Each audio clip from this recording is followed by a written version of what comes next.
guys, I am recording from my bed today because I don't really have I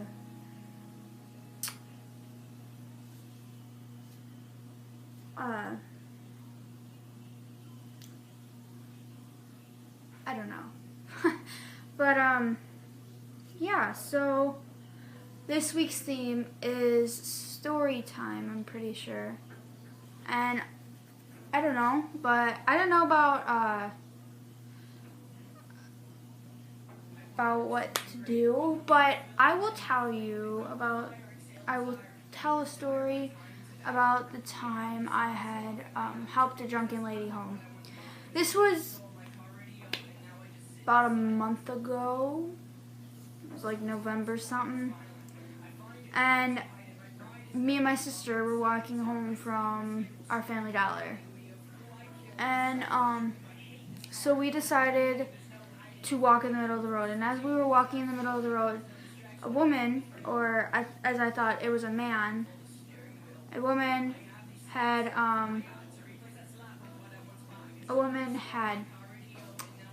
asked us, "Do you guys know where Bell Street is?"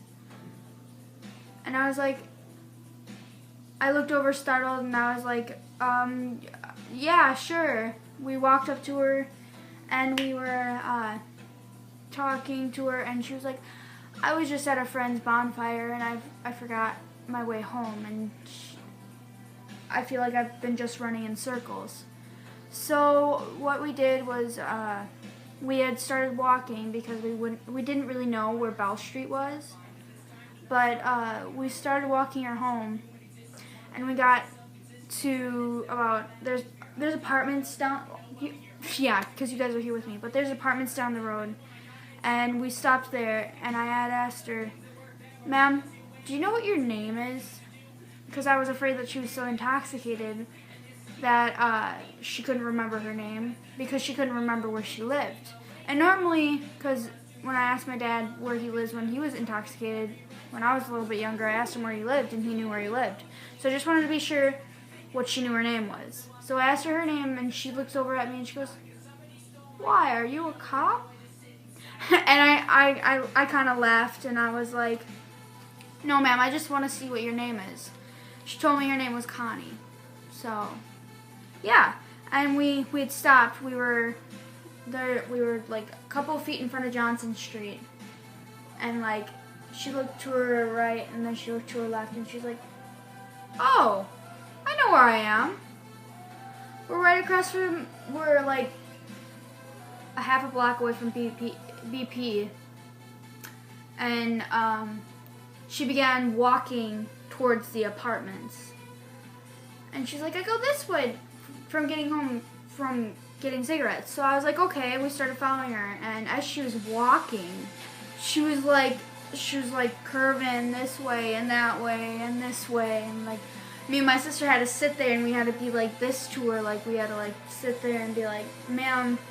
She kind of had to run into our shoulders every now and then.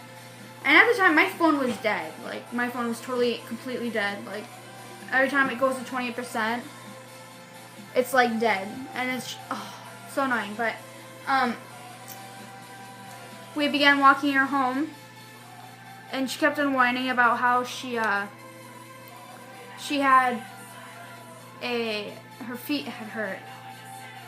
And I was like, "Well, ma'am, you can't take off your shoes because there might be glass on the ground." She's like, "Oh no, my feet are so hard that after the summer they're like as hard as rocks." I was like, that can't.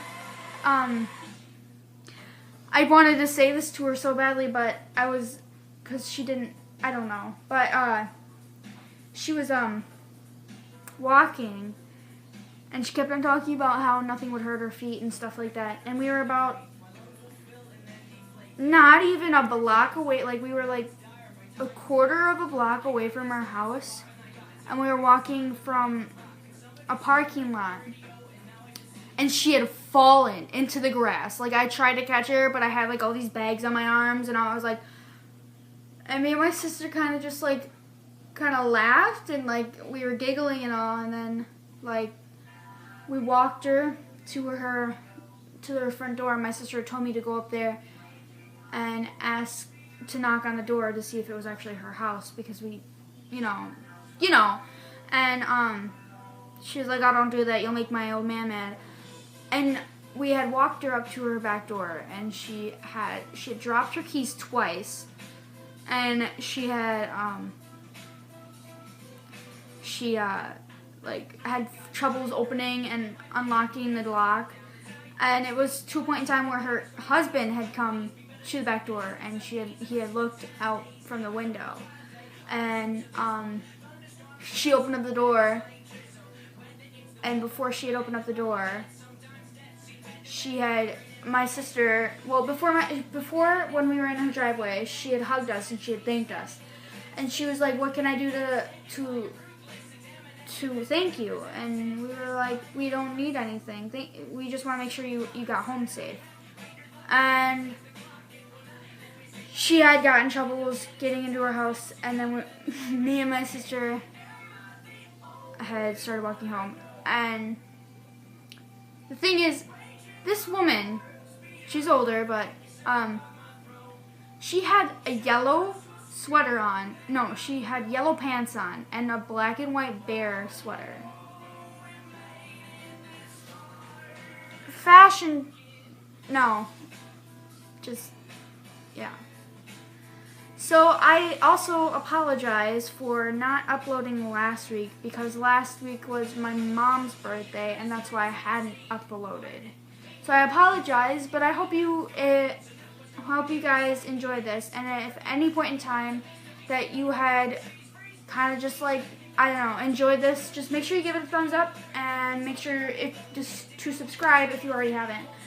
And yeah, I'll see you guys next Friday, so whoosh!